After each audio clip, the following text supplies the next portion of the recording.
Israel और Lebanon के Hezbollah समूह के बीच सीजफायर डील हुई है, यानी अब दोनों पक्ष की ओर से एक दूसरे पर हमले नहीं किए जाएंगे। ऐसे में ये सवाल उठता है कि इजरायली पीएम ने युद्ध विराम समझौते पर क्यों दिलचस्पी दिखाई है।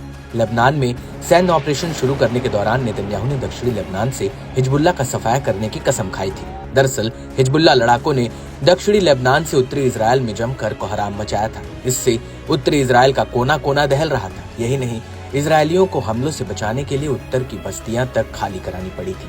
बावजूद इसके इजरायल का लेबनानी ऑपरेशन शुरू से ही विवादों में रहा। इस कड़ी में अब इजरायली सैन्य खुफिया निदेशालय के प्रमुख ने बहुत बड़ा दावा किया है। तामीर हेमैन ने इजरायली सेना को आड़े हाथों लेते हुए कहा कि इजरायल लेबनान संघर्ष में अपने मकसद को पाने में सफल नहीं हो पाया।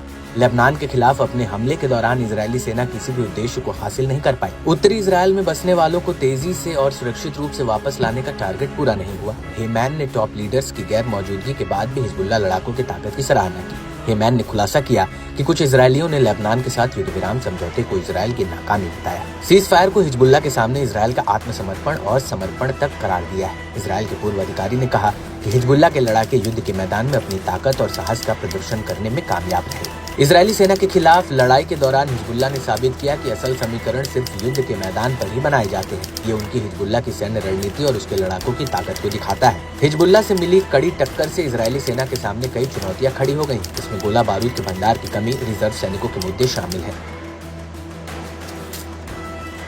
वहीं सीज फायर को लेकर इजरायली रणनीति पर द इकोनॉमिस्ट ने बड़ा खुलासा किया। अखबार ने बताया कि लेबनान और गाजा दोनों में 1 साल के युद्ध ने इजरायली सेना पर भारी दबाव डाला है। कई रिजर्व सैनिकों को लंबे समय के लिए ड्यूटी पर बुलाया गया।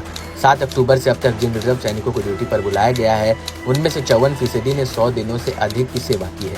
सीज फायर के बाद भी लेबनान पर युद्ध जारी रखने से इसका दायरा बढ़ाना पड़ेगा, जो आसान नहीं है, क्योंकि इजरायली जनरल अपने जवानों पर और भी बोझ डालने से हिचकिचा रहे हैं। नेतन्याहू ने अपने भाषण में इन दबावों का संकेत देते हुए कहा कि इजरायली सेना को एक ब्रेक की जरूरत है। इजरायल बेटेनू पार्टी के नेता एविगडोर लिबरमैन ने सीज फायर डील को नेतन्याहू की ओर से घुटने टेकने से जुड़ा सौदा बताया। लिबरमैन ने कहा कि नेतन्याहू ने लंबे समय के लिए राष्ट्रीय सुरक्षा की कीमत पर कम वक्त की शांति खरीदी है। ये टिप्पणियां हाल में हुए सर्वे से मिलती जुलती हैं, जिसमें सामने आया था कि 99% इजरायलियों का मानना है कि इजरायल ने हिजबुल्लाह के खिलाफ युद्ध में जीत हासिल नहीं की। बहरहाल ये देखना काफी अहम है कि युद्ध विराम समझौता इजरायल के उत्तर में बस्तियों में बसने वालों को वापस लाने के लक्ष्य को हासिल करेगा या नहीं।